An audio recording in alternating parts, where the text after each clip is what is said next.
Sizga nima yordam beray? Sayyohxona ochib yursa. Xonaqona? Ishlaydi. Masala yo'q, chiqarasan. Auksiondan olib beramiz. Qurilishiga ham yordam beraman.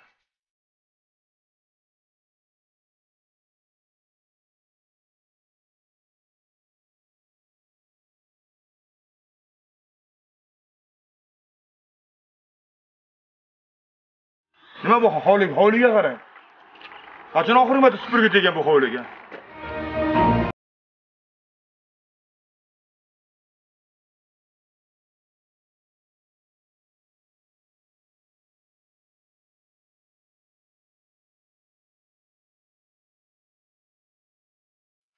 Nima qilsa bo'ladi hokim bu. Rahmat. Alloh berib turibdi hamma ishlarni. Faqatgina bizlarda nima? Odamzod gerçekten harakat qilish kerak o'zi uchun. Farzandlarga o'rgatish kerak. Mana uni bunday qil, mana uni bunday qil. O'zi masalan hamma narsa hovlidan chiqib ketib qolgan. Sabzingiz, piyozingiz, kartoshkangiz, hech narsa bir go'shingiz sotib olasiz. Mo'y. Ammo holga qarasangiz shular mo'y beradi.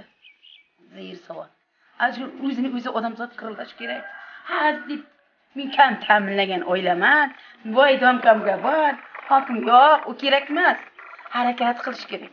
Harakat qilsa hamma narsa bo'ladi. U hovliga yeksa necha yildan beri kartoshka egilmagan, sabz egilmagan, piyoz egilmagan. U yerdan hosil olasiz. Jonimda. U yerdan nima? Biz ham harakat qilamiz. Harakat qilmasa bo'lmaydi.